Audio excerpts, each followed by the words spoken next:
जीवन में कुछ बातें बहुत महत्वपूर्ण होती हैं, जिन्हें हम अपनी दिनचर्या में उतारें तो वो हमें कहाँ से कहाँ तक पहुँचा देती हैं। आइए महाराज जी से सुनते हैं कि हमारे जीवन में ये 10 बातें हमें कहाँ से कहाँ तक पहुँचा सकती हैं। इन 10 बातों का यदि उपासक ध्यान करे और सावधानी पूर्वक जीवन में उतारे तो उसके अंदर भाव जागृत हो जाएगा। भाव अवश्य भगवान। पहला, सम्मान। अपने आराध्य देव गुरुदेव के सामने से जितनी बार निकले उतनी बार प्रणाम मुद्रा में ही निकले। जैसे श्री विग्रह विराजमान है, अर्चा विग्रह विराजमान है, तो वहां से ऐसे नहीं निकला जाता, झुक के हाथ ऐसे करके निकला जाता है। गुरुदेव विराजमान है, हाथ जोड़ के निकला जाता है, वहां सीधे नहीं निकला जाता। उनके सामने जय बार जाएंगे तय बार नमन मुद्रा। मनुष्य सेवा में ही है तो हर बार साष्टांग दंडवत पंचांग दंडवत थोड़ी करेंगे, पर प्रणाम मुद्रा में ही निकलना चाहिए। ऐसे इसे आपका भाव बनेगा। गुरुदेव और आराध्य देव के सामने से जितनी बार निकले उतनी बार प्रणाम मुद्रा होनी चाहिए। बहुमान। अपने संबोधन के आगे गुरु प्रदत्त नाम का ही उच्चारण करवावे। बहुमान में अपना पूर्व सांसारिक नाम न स्वीकार करना, गुरु प्रदत्त नाम का ही उच्चारण और आदर करना। हूं कहावत सब कहत। ये खास बात यह हो गई कि हमारा संबोधन ही होता है आराध्य देव से। इस नाम का प्रभाव यह होता है कि इष्ट के सद्गुण उसमें जागृत होने लगते, नाम मात्र से। शरीर संबोधन नाम, ये बहुत गुप्त बात है, जल्दी ये सौभाग्य किसी को नहीं मिलता। जैसे मिला है सौभाग्य तो इसकी रक्षा करो, इसकी रक्षा करो। हमें गर्व होना है इस बात का कि हमारा नाम क्या है। बस हाउ कहावत सब कहत, ये ठसक अंदाज, बहुमान। इससे समस्त इष्ट देव के सद्गुण उसके हृदय में प्रकाशित होने लगते हैं, इष्ट देव का स्वभाव आने लगता है। दूसरा, कोई अपने इष्ट देव का नाम, बहुमान, कोई इष्ट देव का नाम एकदम आश्चर्यचकित आनंदित होकर उसकी तरफ देखना। राधा राधा राधा राधा, श्री हरिवंश श्री हरिवंश श्री हरिवंश श्री हरिवंश। वो एक बार बोला, कई बार बोलकर उसके सामने हाथ जोड़ के झुक के खड़े, श्री हरिवंश। अपने आराध्य, अंदर प्रसन्नता, बहुमान, आराध्य देव का नाम उच्चारण किया, राधा राधा राधा श्री हरि, खड़े हो गए। सम्मान उसका, उसने हमारे आराध्य देव का। बहुमान, पहला बहुमान में अपना नाम जो गुरु प्रदत्त है उसी को उच्चारण करवाना, उसी के संबोधन में बोलना। दूसरा, अपने इष्ट देव का कोई नाम ले ले तो क्या दे दूं इसको, क्या कर दूं, ऐसे हृदय में याद आ। अपने आराध्य देव का कुछ भी चिन्ह देखकर, मोरपंख, चंद्रिका, किसी कपड़े के छाप में भी चंद्रिका, ये तो मेरी प्यारी जो कि माथे पर विराजमान होने वाली। श्याम मेघ, वो मेरे प्रीतम का ऐसा ही वर्णन है, नवीन जलधर मेघ की कांति जैसा। कुछ भी अपने प्रीतम का चिन्ह देख करके एकदम आनंदित हो जाना। जब वृंदावन से गुंजा की माला और माखन मिश्री रज महाप्रभु चैतन्य देव को प्रसादी में कोई ले जाता, पूरी में जब दहाड़ मार कर रोने लग गए, मानो साक्षात प्रीतम मिल गए। प्रीतम की प्रसादी बहुत बहुमान। ये प्रियाजू का प्रसाद, प्रसाद एकदम पहले हाथ में ले, माथे से ऐसा लग रहा है दूर से देखने में कि कितना आनंद। प्रसाद, हाँ बात करते जा रहे हैं, हाँ प्रसाद नहीं, सब बंद करो। पहले प्रसाद, अगर राजभोग प्रसाद डलिया आई है, पहले 4 परिक्रमा करो, उसकी प्रणाम करो। भगवत प्रसाद का सम्मान, प्रसादी वस्त्र का सम्मान, प्रसादी पुष्प का सम्मान, प्रसादी इत्र का, हर चीज जो हमारे प्रभु से इष्ट देव से संबंध। बहुमान, प्रसाद हाँ हाँ रख दो, फिर पालेंगे, अपमान हो गया नहीं। तत्काल पहले अगर आसन में बैठो तो उठो, खड़े होकर सम्मान करो प्रसाद का, माथे पे लगाओ, एक किनका लेके मुख में डाल लो, फिर पा लेना, पर पहले एक किनका मुख में डालो, सम्मान करो। और दाहिने हाथ से प्रसादम स्वामिन्या स्वकर तल दत्तम प्रणयता, अपने हाथ में, पहले हाथ में लीजिए थोड़ा डालिए प्रसाद, फिर बाद में देखिए। पहले प्रणाम आते ही बहुमान प्रसाद का होना चाहिए, खड़े हो जाना चाहिए। जैसे प्रसाद आया खड़े हो, प्रसाद आया, प्रभु का प्रसाद आया। अगर माला प्रसादी मिल रही, माथे पर एक आनंद का, मेरे प्रभु ने प्रसाद भेजा है, तुलसी दल मिला हो, मेरे प्रभु की चरण प्रसादी। बहुमान। प्रसाद में बहुत सावधान, एक भी किनका ऐसे नहीं, कैसे आप पारवश भोजन नहीं हो, प्रसाद है इसलिए बहुत सावधानी। एक भी किनका तुम्हारे पत्तल दोना में नहीं बचना चाहिए। श्री जी का भोग लगता है, प्रसाद है, उतना ही पत्तल में डलवाओ जितना उदर पोषण कर। चाट चाट के हमने संतों को देखा है, खप्पर में जैसे नारियल के सन्यासी जन, जैसे रजपात्र में अपने विरक्त जन, 2 बूंद पानी डाल के धो के पी लिया। प्रसाद का किनका भी नहीं रहना चाहिए। अब आजकल तो ऐसे प्रसाद पाते हैं कि आधा पाया आधा नहीं। बोले नहीं, पशु पक्षी तो ऐसे पाओ, एक पत्तल रखो, एक रोटी तुम रखो, एक रोटी उसमें निकाल के रख दो, फिर पवाओ तो तुम्हें बहादुर माने। ऐसे और जीव पाएंगे तो बड़ी दया है, तो आधी रोटी आप पालो, शेष पहले निकाल के रख दो, फिर हाथ धो के आचमन करके सम्मान से पवाओ जाके। उच्छिष्ट करके फेंकना ये अपराध माना जाता है। प्रसाद उतना ही प्रसाद लो जितना आप चाट कर पत्तल पा जाओ, 1-2 बूंद पानी डाल के 2 नाम पी गए। प्रसाद की जितनी महिमा आपको कैसे बताए। प्रसाद में राधा वल्लभ लाल जी की खिचड़ी का प्रसाद सुबह सबको बंटता है पीछे, जब झांकियां आदि हो। संयोगवशात झांकी दर्शन में ऐसा भाव है कि खड़े रहे वहीं मंदिर, फिर एकदम ध्यान आया कि खिचड़ी प्रसाद नए नहीं, उस समय कोई परिचय किसी से ज्यादा। पीछे गए तो बोले प्रसाद तो बट गया। तो जहां प्रसाद बटा था वहां 8-10 दाने से एक एक दाना बीन करके जब उसको पाया, फिर दोबारा दर्शन करने गए तो कुछ और ही भाव। प्रसाद को जितना भाव से लेंगे उतना ही आपके अंदर भाव बढ़ेगा। चरणामृत, मेरे प्रभु का स्नान कराया हुआ चरणामृत बड़े भाव से, अगर वस्त्र कोई रुमाल या ऐसे जरूर लगा ले, चरणामृत लेने में ऐसे जरूर लगा। ये वैष्णव पद्धति है, ऐसे लिया और वो कहीं ऐसे टपक के तुम्हारे पैरों में पड़ा, ऐसे नहीं, जब ऐसे चरणामृत ऐसे लेकर के। तीसरा है प्रीति। जो हम नाम जप करते हैं, जो गुरुदेव ने दिया है नाम, उसमें अपार प्रीति होनी चाहिए। आज तक का अनुभव कि सबसे कठिन काम है गुरु प्रदत्त नाम और मंत्र को निरंतर चलाना।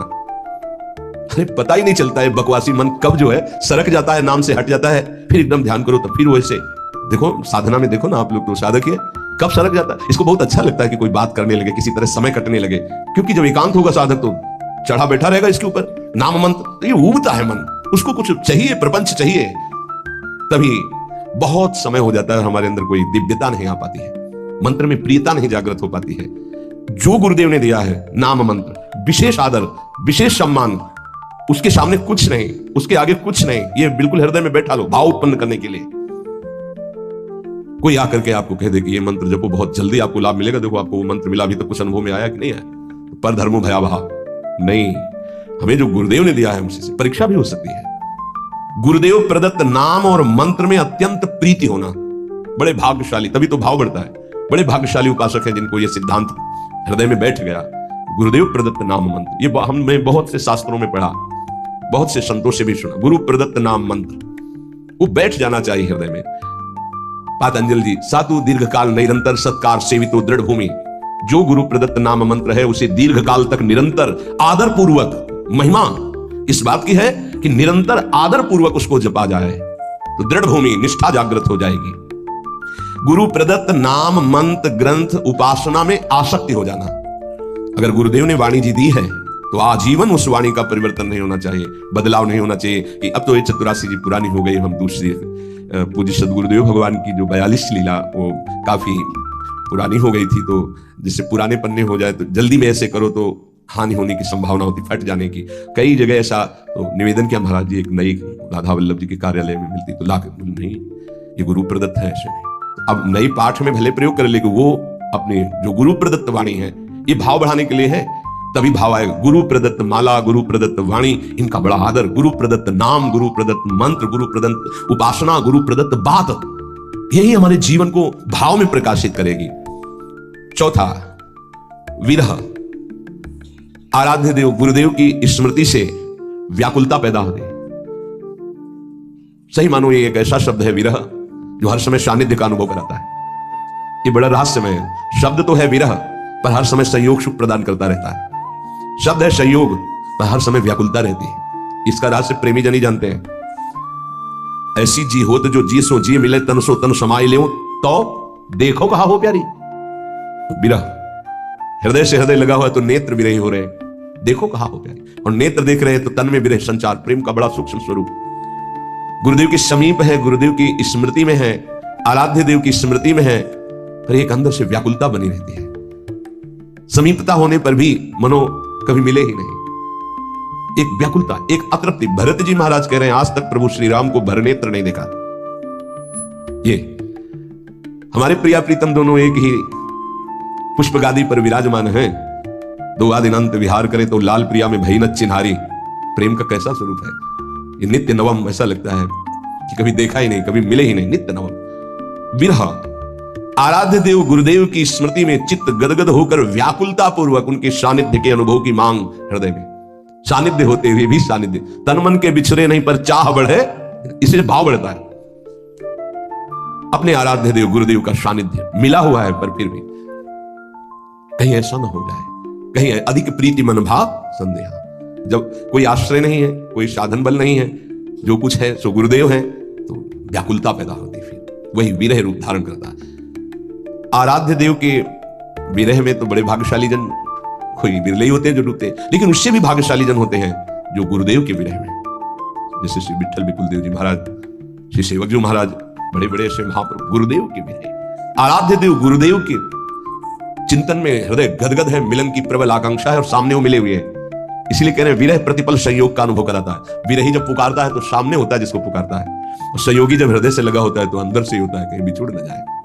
कभी कभी तो ऐसा अनुभव भी हो जाता है कि बिछुड़ गए। अंक स्थिति पिदयते किमपि प्रलापम हा मोहलेति मधुरम विदधत अकस्मात, गोद में विराजमान होते विहा मोहला, वो क्वासी क्वासी वृषभानु नंदिनी बिलपत विपिन। बड़ा सूक्ष्म विषय। हृदय करुणा से भरता रहे उनकी स्मृति में, ऐसी व्याकुलता प्रेम समाधि प्रदान करती है। आंख खुली हुई बैठा हुआ पर अंदर से खोया, अचानक कोई जी मनु वहां है ही नहीं। अपने आराध्य देव गुरुदेव के प्रति ऐसी विकलता, ऐसा गाढ़ चिंतन, बड़े भाग्यशाली हैं जिनको ये चिंतन प्राप्त हो जाता है। उठते बैठते, खाते पीते, चलते फिरते मधुर स्मृति आराध्य देव गुरुदेव की, इससे भाव प्रकट होता है। पांचवा, इतर विचिकित्सा, ये पांचवा बड़ा जोर का है। अपने इष्ट देव और गुरुदेव के सिवा कभी भी किसी से प्रभावित ना होना, ये इतर विचिकित्सा है। इससे भाव की बहुत पुष्टता होती है। ऐसा ही हृदय हो जाता है। अपने आराध्य देव जो गुरुदेव ने दिए हैं और गुरुदेव, इसके सिवा कहीं प्रभावित ना हो जाना, ये उपासक के हृदय के बार बार हमारे सामने माया फेंकेगी। किसी से प्रभावित ना होने का मतलब आपके सीधे व्यक्ति पर जा रही होगी दृष्टि, नहीं, केवल व्यक्ति नहीं, किसी वस्तु से, किसी पद से, किसी से भी प्रभावित ना होना, किसी से भी प्रभावित ना हो। ये अनन्य इष्ट निष्ठ में, गुरु निष्ठ में ये होती है इतर विचिकित्सा। उपमन्यु जी का चरित्र जो सुनाया, भगवान शंकर के अनन्य थे। भगवान शंकर जब उनके जो मनोभिलाषा थी उसकी पूर्ति के लिए दर्शन देने आए तो शिव रूप में नहीं आए, देवराजेंद्र के रूप में आए। अंबा जी और भगवान शिव एरावत पर बैठे हुए इंद्र और शची के रूप में, हर शिव पार्षद देवता के रूप में। वरम ब्रूहि, वरदान मांगिए। आंख खोला, देखा, प्रणाम त्रिभुवनपति, आपको तो न मैंने पुकारा है और ना आपका मंत्र जपा, ना आपसे मेरी कोई चाह है, नहीं, वरदान मांगिए। नहीं, मुझे आपसे नहीं चाहिए, आपको प्रणाम है, आप यहां से जा सकते हैं। महाभारत में उनका जो तुम चाहोगे मैं तुम्हें प्रदान कर दूंगा, वरदान मांगे। बोले भगवान शिव मुझे कुत्ता बना दे स्वीकार है, आप देवराजेंद्र बनावे तो मुझे स्वीकार नहीं, आप यहां से चले जाइए, मुझे आपसे कोई वरदान नहीं चाहिए। पहली प्रणाम मुद्रा थी, दूसरी रुद्र रूप। फिर उन्होंने शिव निंदा शुरू कर दी क्योंकि भगवान शिव ही थे। तब उन्होंने कहा ऐसा मत समझिए कि आप मेरे आराध्य देव की निंदा करके यहां से सुरक्षित जा सकते हैं। अगर हमने मंत्र बल का प्रयोग किया तो मैं तुम्हारे एरावत सहित समस्त पार्षदों सहित तुम्हें यही भस्म कर सकता हूं भगवान शंकर के प्रभाव से, इसलिए आप सम्मान पूर्वक अभी वापस चले जाइए। फिर भी नहीं माने क्योंकि शिव ही थे। तत्काल अघोर मंत्र का प्रयोग करके भस्म करने की जीवित संकल्प वृत्ति की नंदकिशोर ने रोक दिया और देखा साक्षात गौरांग गंगाधर महादेव और त्रिपुर सुंदरी भगवती लौट गए चरणों। बोले तुम्हारी अनन्य निष्ठा देखकर मैं बहुत प्रसन्न हूं। वरदानों की झड़ी लगा दी। इतर विचिकित्सा, अपने इष्ट देव गुरुदेव के सिवा अन्य किसी से प्रभावित ना होना। हमारे ही प्रभु द्वारिकाधीश है, कोई और थोड़ी है। यहीं से मथुरा, मथुरा से द्वारिका। लेकिन जो नित्य विहार रस है, अवतार लीला से बिलद, जो हर समय नवनिवृत्त निकुंज में विहरण करते रहते हैं प्रिया प्रीतम, वहीं से तो आए हैं ब्रज लीला में प्रभु। चतुर्भुज महानेश्वरशाली द्वारिकाधीश विठलदास जी दर्शन करने नहीं गए। हरिवंश महाप्रभु के शिष्य प्रियालाल की अनन्य उपासना सूबेदार पद पर थे। कई बार सुनाया है, नहीं गए नहीं गए कहने पर भी हमें आवश्यकता है। हमारे प्रिया, हमारी नेत्र की जो भूख है वो मनोमृणाल भूषण भूषित भुज श्याम अंश पर डाली। मैं इस शोभा का पान करता हूं। मेरे ही प्रभु है माना, मुझे कोई इसमें नहीं, पर मेरे अंदर भूख ही नहीं, मैं क्या देखूं। इतर विचिकित्सा, अपने इष्ट और गुरुदेव के सिवा जब उनके वस्त्र को छिटका, कहां है श्री हरिवंश, श्री हरिवंश, श्री हरि, रोम रोम से गंगा यमुना वायु के ऊपर विपत्ति, श्री हरिवंश, श्री हरिवंश, वही नाम, वही रूप, वही लीला, इष्ट अनन्य, अपने इष्ट में अन्य कोई नहीं। इतर विचिकित्सा ये भाव को बहुत पुष्ट कर देती है, पर कोई बिरला इस पर टिक पाता है। इसलिए तो भाव दे और भाव प्राप्त होना कठिन है। भगवान स्वयं कहते हैं कि मैं भाव पूरी तेर ही करती मुझे लाचार है। ये भाव बाजार में नहीं मिलता है, ये भाव ही प्रकट होने की बात बताई जा रही। छठवां, महिमा ख्याति, अपने गुरुदेव इष्ट देव की ही बात मुख से निकलना। अगर हमारी वाणी से निकलेगा तो अपने गुरुदेव की बात निकलेगी, अपने इष्ट देव की बात निकलेगी। भाव, बड़े से बड़े किसी की महिमा सुनेंगे, प्रणाम करेंगे, लेकिन हृदय में नहीं आएगी। हृदय में अपने इष्ट देव गुरुदेव की महिमा का ही प्रभाव रहेगा। वाणी से हम महिमा गायन करेंगे तो अपने इष्ट देव और गुरुदेव की महिमा ख्याति, इष्ट देव गुरुदेव की महिमा के सिवा अन्य ना हमारी श्रवणेंद्र। देखो आचार्य चरण, रसना कटो जो अन रटो, निरखि अन फुटो नयन, श्रवण फुटो जो अन सुनो श्री राधा जस बैन। ये हमारे हृदय की निष्ठा हो जानी चाहिए। अगर हृदय में कुछ भाव की गुदगुदी होगी तो इष्ट और गुरुदेव के वचन सुनकर, उनकी महिमा सुनकर, उनके संबंध से, अन्यथा नहीं। ये आना ही चाहिए उपासक के हृदय में। हृदय में ये महिमा ख्याति बैठ जानी चाहिए तो भाव प्रबल होता है। 7वां, तदर्थ प्राण धारण, अपने इष्ट देव गुरुदेव के लिए ही प्राण धारण करना। श्री भगवान ने भी कहा मदगत प्राणा, यहां तदर्थ प्राण धारण। मेरे प्राणों का कोई महत्व नहीं रहा, मेरे प्राणनाथ के चरणों में प्राण समर्पित हो गए। अब वो अभी चाहे ले ले, वो 10 वर्ष बाद चाहे ले ले, वो जैसे हमारे प्राणों का हमारे लिए कोई अस्तित्व नहीं। कान भय प्राण में, प्राण भय कान में, ही हमें न जान पड़े कान है कि प्राण है, ये उसी के होता है जो तदर्थ प्राण धारण। ये प्राणों का हमारा अस्तित्व नहीं रहा, हमारे स्वामी का अस्तित्व प्राणों पर है। मेरे प्राणनाथ श्री श्यामा, फिर आपको क्या परेशानी? तदर्थ प्राण धारण है। अब चाहे हमारे प्राण रहे या जाए, हमें क्या चिंता? अगर इनकी चिंता है तो इसका मतलब प्राण समर्पित नहीं है, मदगत प्राणा नहीं हुआ।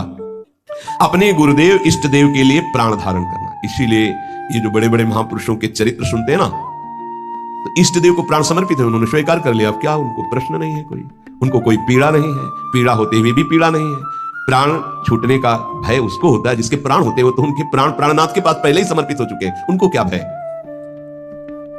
अपने इष्ट देव गुरुदेव के लिए प्रत्येक क्रिया अनन्य भाव से होना ही प्राण धारण करना है, तदर्थ प्राण धारण करना है। हमारे शरीर से, हमारे प्राणों से जो चेष्टा होगी वो आराध्य देव और गुरुदेव की आज्ञा के अनुसार उन्हीं के लिए होगी, तदर्थ उन्हीं के लिए होगी। तब प्राणों का समर्पण हो जाता है। हमारे प्राणनाथ श्री श्यामा है, उन्हीं के लिए, वही हमारे गुरुदेव है, गुरुदेव ही श्यामा जी है, उन्हीं की आज्ञा में, उन्हीं के लिए मेरा जीवन समर्पित है। उनकी आज्ञा में प्राण रहे चाहे चले जाए, इसकी परवाह नहीं। तदर्थ प्राण धारण, इससे भाव पुष्ट होता है। 8वां, तदीयता, अपना संबंध केवल इष्ट देव गुरुदेव से, हमारा और कोई नहीं है। तदर्थ प्राण धारण। अब तदीयता, सर्वस्व हमारे इष्ट देव गुरुदेव है, सर्वस्व, उनके सिवा हमारा कोई नहीं है। ये सिद्धि है, ये साधना नहीं है। ये जिसके हृदय में आ गई उसकी सिद्धि है। ना कोई मेरा, तुम्हें वो माता च पिता तुम्हें हो, तुम्हें वो बंधुश्च सखा तुम्हें हो, तुम्हें वो विद्या द्रविणम तुम्हें हो, तुम्हें सर्वम मम देव देव। ये है तदीयता। आप ही मेरे माँ हो, आप ही मेरे पिता हो, आप ही मेरे इष्ट, आप ही मेरे सब कुछ हो। धन हो, संपत्ति हो, विद्या हो, संबंधी हो, रिश्ते जितने हो सब आपके हो। तदीयता, अपने इष्ट गुरुदेव के अलावा और कहीं किसी से प्रियता न रह जाना। इसका परिचय, अगर आपसे कह दिया कि आपको किसी से संबंधी से बात नहीं करना है, तो आपने छुप के बात की, फिर कभी पूछा आपने बात की नहीं, आपकी प्रधानता उस संबंधी की हो गई, गुरु संबंध इष्ट की नहीं। हाँ भी तो आपने गलती क्योंकि मना किया था, भूल से हो गई, आगे से कभी दोबारा शिकायत नहीं मिलेगी। तो तदर्थ प्राण धारण जो वृत्ति थी वो तदीयता में बदल गई। जहां तदीयता आई, भाव की लहर उठने लगी, केवल मेरे इष्ट देव गुरुदेव। देख लो अनन्य रसिकों के चरित्रों को पढ़ करके देख लो आप। आश्चर्य, छोटी सी वाणी है, रसिक अनन्य माल। देखो रसिक अनन्यों के चरित्र पढ़ के देखो, होश उड़ जाएंगे कि ये किस तरह के हैं, कैसे कैसे उनके साथ व्यवहार हो रहे हैं और कैसे कैसे उनके भाव है। आश्चर्यचकित व्यवहार में तो कहीं कोई समझ ही नहीं सकता कि ऐसा कैसे हो सकता है। तदीयता, सब कुछ अपने इष्ट को मानना, गुरुदेव को मानना। देखो ये भाव है, भाव आ गया तो भाववश से भगवान भगवान अधीन हो जाते हैं। ये भाव की बात है। तदीयता, सब कुछ अपने इष्ट को मानना, गुरुदेव को मानना। इष्ट और गुरुदेव एक है। इष्ट ही गुरुदेव के रूप में आके साधन का रहस्य समझाते हैं। जब साधन बनता है तो अनुभव जो होता है वो गुरुदेव का ही होता है। गुरु साक्षात परब्रह्म, वही इष्ट रूप में अनुभव में आ जाते हैं। इष्ट और गुरुदेव दो नहीं है, कहने में केवल दो है। 9वां, सर्वत्र तद्भावः, बहुत सुंदर बात है, अद्भुत क्रम है। तदर्थ प्राण धारणा, तदीयता और तद्भावः, सर्वत्र तद्भावः। गुरुदेव अखंड मंडलाकारम व्याप्तमेन चराचरम, मेरे गुरुदेव ही की सत्ता है।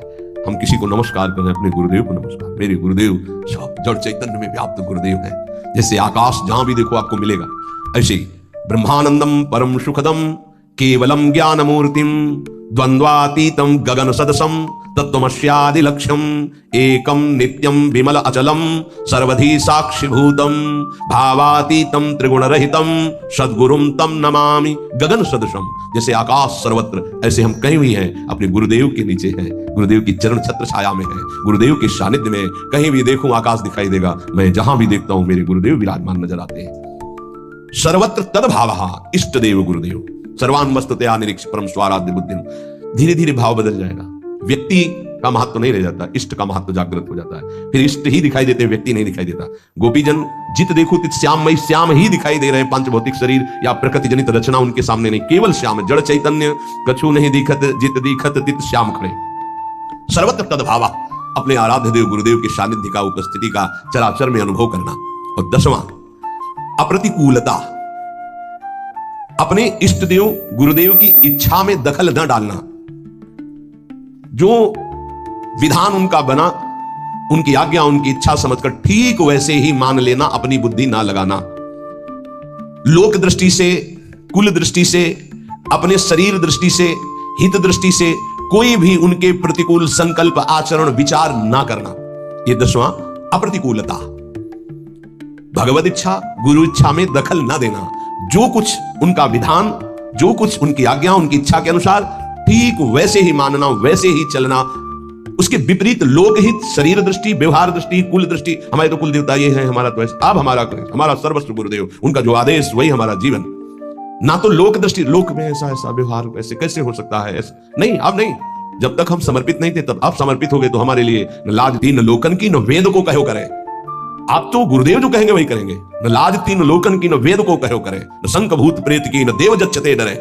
गुरुदेव ने जो आज्ञा करी बस वही हमें पालन करना, उनकी इच्छा समझकर ठीक वैसे ही बर्ताव करना। उनके विपरीत लोकहित, कुल दृष्टि आदि का या अपने शरीर या व्यवस्था आदि का कोई भी संकल्प ना करना, ये अप्रतिकूलता कहलाता है। इन 10 भावों का पालन करने वाले के अंदर भगवान को अधीन करने वाला भाव प्रकट हो जाता है।